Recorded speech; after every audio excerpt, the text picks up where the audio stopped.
welcome back to Forward Speaking. Have you ever listened to somebody sing or play the piano, maybe the guitar, any musical instrument, or you've watched someone dance or any number of things, and then when they were finished, you go up to them and say, oh, I wish I could do that like you do. I wish I could play like you do. I wish I could sing like you do. And as soon as they tell you all that it took for them to get to that point, you go, no, that's okay. I just wish I could.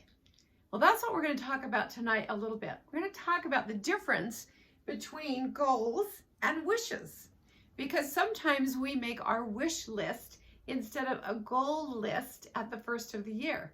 Now, some people I know don't like to do anything. They don't like to make goals. They don't like to make resolutions. And a lot of that is because they kind of feel like they're not going to keep it anyway. So there's really not a lot of backbone behind that, and they just decide they're not going to do it anyway, and that's okay. That's okay, because it's better to not do it than to do it and then disappoint yourself and then kind of get on yourself because you didn't keep those. So if you already know you're not going to keep them, that's okay. Don't bother. But a lot of times, those of us that do, we end up making more of a wish list than we do a goal list. Now, have you ever been on like Amazon, or you've been on any kind of a, a party of any kind, and they want you to make your wish list? These are things that eventually you might want to do. Now, you could use your wish list that way, where you have certain goals, and then to the side of that, you have this wish list, which is maybe things that you want to do in the future, but you're not going to work on right now. And that's okay, as long as that's kind of a side wish list that you're going to pull from after some of these goals are completed. That's actually kind of a good idea. And that way you can list everything. You can go back to them and say, you know what, now I'm ready for this. So a wish list isn't bad, as long as that's not the one that you're intending for your goal list, if that makes sense. So the difference we're going to talk about a little bit between goals and wishes. Number one, a wish, like we talked about, is something that you would like to do. You're not willing to put forth the time, the effort, or the money to do it, but you would just love to be able to do that. Maybe you admire that in somebody else, but you're not ready to work on it for yourself. You'd like to do it, but you believe that you can't do it. And you're allowing limiting beliefs to take over here in your head, telling you you can't do that, you're not talented enough, you're not good enough, you don't have the time, you'd never be accomplished at that. So sometimes these things that we would like to be able to do, we stop ourselves from getting those into the goal list because we let these limiting beliefs rise up in us and tell us that we can't. So you need to make those choices as to why is it on your wish list. If it's on that wish list and you really want to do it, but you're letting those limiting beliefs come in, then that's something else that maybe you need to work on, and that needs to go to the goal list, is working on my limiting beliefs so that I can believe in myself enough to maybe do some of these things that are on my wish list. So we're going to go, that's a little bit about what a wish list is. So decide, have you made wishes for this new year, or have you made goals? So we're going to look at a little bit about a goal. A goal is really a change that you're willing to make, something that you're willing to put forth the effort to do. You're willing to maybe overcome the obstacles that might come and be involved in that particular goal. I remember one time I was doing some coaching for a particular person, and we went over what the goals were. And when I said, now on these goals, are you willing to get through the obstacles that might come along with these goals? And they said, well, no, not really. And so we kind of took that off, because if you're not willing to go through the obstacles, which will come when you set goals, then it's not really a goal. It kind of goes over here to the wish list. So make sure that when you set a goal, that you understand what some of those obstacles are. And a great idea is to write down your goal, write down all the contingencies, all the obstacles, things that might stop you from achieving that goal. So you can kind of tackle those ahead of time, look at those and figure out things that you're going to do to overcome those obstacles before they hit you. And then when they do, you go, got a plan. It's already made. I've got this. So realize that any goal that you have, anything we do in life, is going to have an obstacle. It's going to have those contingencies that maybe we didn't plan on, that we ought to be planning on, so that when they come along, we've got it. So make sure that you're willing to overcome obstacles when you make that goal list. Make sure it's something that you feel passionate about. If it's something that you're only half-hearted in, you can be guaranteed when obstacles come, you're going to drop it flat. So make sure that it's something you are passionate about. Now, this can be anything from when you set goals, number one, first off, don't set a whole bunch. A lot of times people will make this great big goal list because at the first of the year or first of springtime, or they've got something coming up, so they make all this goal list and they're going to just change everything about themselves. They're going to change their weight. They're going to change the way they eat. They're going to redo their house. They're going to clean out all the clutter. They're just going to maybe take some extra courses. They're going to read now. They're going to, do 2 hours of exercise a day. I mean, they make these huge goal lists that really don't even make sense. Because you look at it, you're exhausted even just looking at this list. So make sure that when you're setting goals, take it easy on yourself. Just pick 1 or 2 things that's really kind of doable. They might make you stretch. Obviously, you want them to make you stretch or it's not a goal, but you want them to make you stretch. You want them to help you change, but you don't want to feel so overwhelmed that you give up before you've even started. Your goal can be as simple as I'm going to drink more water this year, or I'm going to start off for these next 3 months and I'm going to try to be more present with my family or more present with those people that I talk to during the day. I'm not going to be thinking about everything else, but I'm going to try to be there when I'm talking to someone. So goals don't have to be, my 2 hours of exercise, or I'm going to change all my eating habits, or I'm going to do all of these things, but it can be just something really simple. So if it's just a simple goal, like, you know what, I'm going to hydrate more, because doing that, honestly, that's an amazing goal. It helps your mind to process better and to think better. It helps your whole body to function better. So drinking the fluids that you need, it's a great goal. It's not just a little thing. It's a big goal and it helps you out. So choose wisely your goals so that you can actually complete them. There's nothing better than the reward of completing a goal, giving yourself that high five, and then being able to move on to something else. So be careful when you choose your goals. You don't have to pick a ton. Just pick some that you feel like are really doable for you, but make sure you're passionate about them. Make sure it's something that you really want to do on that. With goals, you've always heard about make sure your goals are SMART. This kind of plays into that. If you're going to tell me, I know, then I also want you to answer, and are you doing it? Do you just know it, or are you doing it? Because if you're not doing it, you don't really know it yet. You only know something once you do it. So you might know it here, but if you're not taking action on it, you don't really know it. So let's go over that SMART for just a minute, and I'm going to add a couple of other things in there. So when you create your goals with your SMART, you want to be specific about what that goal is. So specific means don't just say, we always use the weight or the eating or something like that, but let's say I want to lose weight. You want to be specific. How much do you want to lose? By when do you want to lose it? How are you going to do that? What's your plan of action? So you want to make sure it's all detailed out. Otherwise, you could say, I want to lose weight and lose a pound, and hey, you've made your goal. And that's great. I mean, that's great if that's what you wanted. But if you say, I want to lose 10 pounds or 15 pounds or get rid of this, you want to be specific about that so that that can be measurable. But then you also want to back up and go, okay, and what's my plan to do that? And then when you set those goals, you want to make sure you reward yourself often. We're going to talk about that one too in just a second. So you want to be specific, but you also want that strategy. So both of those S there, specific and strategy in those SMART goals. With your strategy, make sure you're flexible. So don't come down on yourself and beat yourself up if something goes wrong in a couple of days, or maybe you say, I'm going to get up in the morning and I'm going to exercise for 45 minutes before work. And a morning comes along and you don't, and now it's like, oh, I've just messed up. I forget it. I can't do this. It's okay if you didn't get up in the morning and do it. Maybe you can find 15 minutes at night and go ahead and exercise for 15 minutes. Get in what you can, be flexible, and then go about the day the next day. And maybe after doing that for a little bit, you decide mornings are not my deal. And that's okay too. Just because you said you're going to do it in the morning doesn't mean it has to stay in the morning. If you say, I'm going to exercise, then maybe you can find a different time. Maybe it's even at lunch during work time, you can maybe get out and walk a little bit. Maybe when you get home, you can immediately do something at home to pick in an extra 15 minutes. So that time that you said that says, I'm going to exercise 1 hour every morning, maybe that can be broken up into 4 15-minute time frames. 1 in the morning, afternoon, half hour at bedtime, but that can be broken up. So be flexible with your goals so that you're not just beating yourself up if it doesn't happen exactly the way you say. The thing with a goal is to make sure that you have the end result in mind, and how you get there is flexible. Because sometimes we get so rigid about how we get to that goal that when we don't follow that completely, we just throw the whole thing away. When there's other ways maybe of getting to that end result. So keep the end in mind. That's what you're shooting for. Be flexible about how you get there. The M for measure. Now, that's all there is. I mean, measure. That's important. You have to measure. Make sure you measure often and reward yourself often.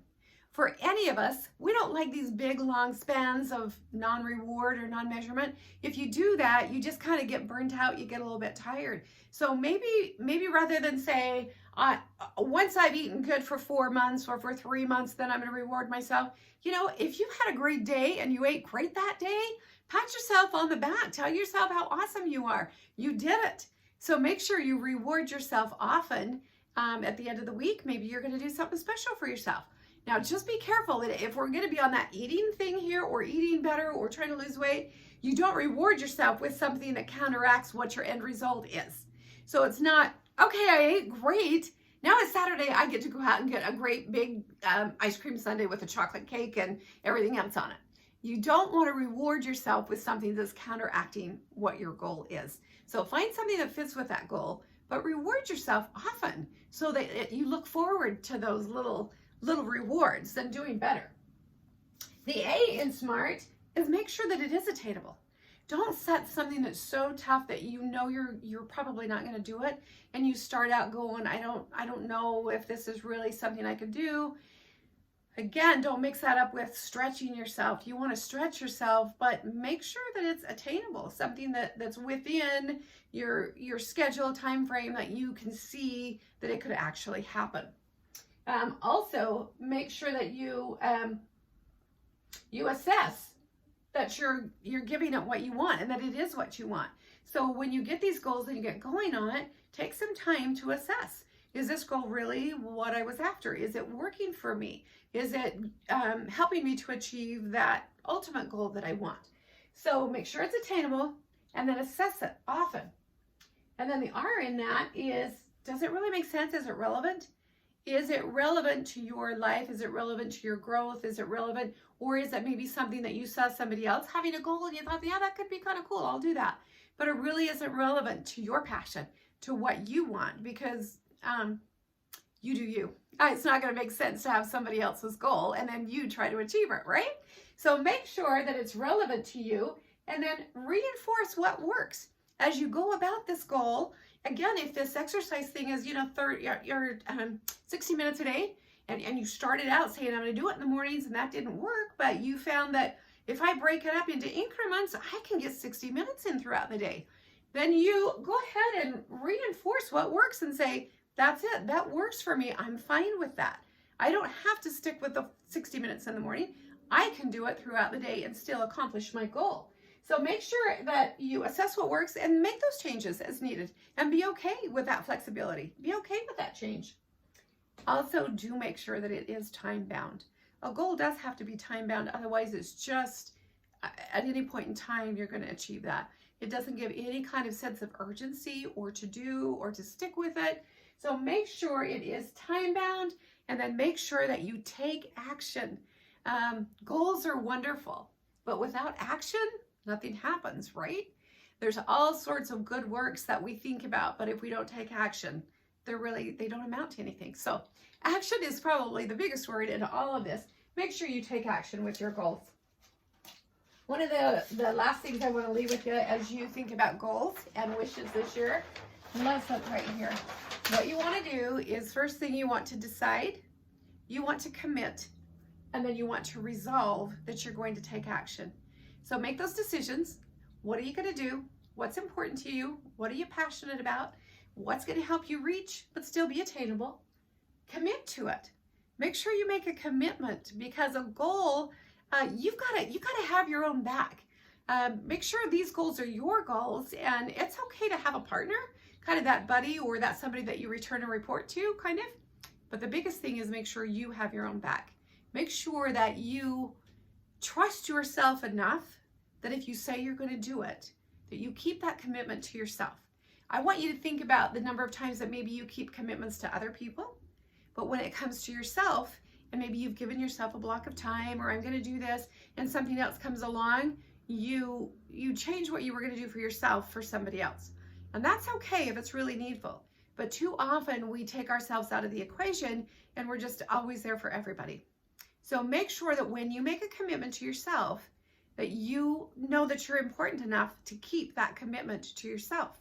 So if you've got this block of time that you're going to read or exercise or even get better care of yourself, make sure that block of time is protected. That is your time. That's your commitment to yourself.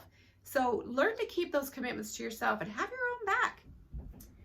Also, of course, act. Let's see, did we go to resolve? Well, we went to resole anyway, but this is resolve. Resolve that you're going to take the proper action. Find out what that action is.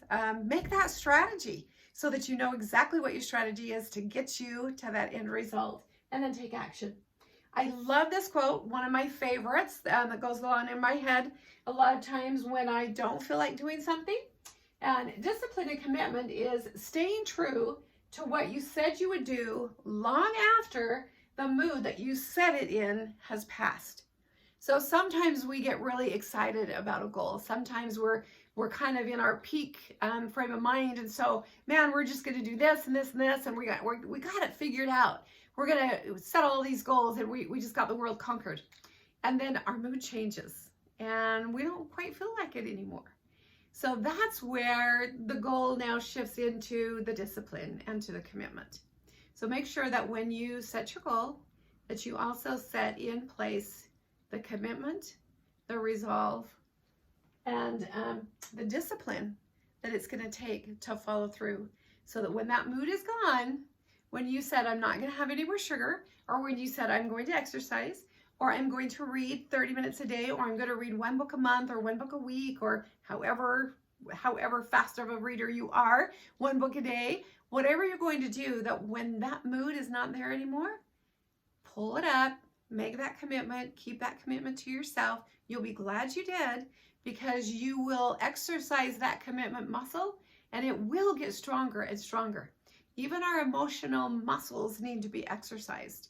So that commitment muscle sometimes just needs a lot of exercise.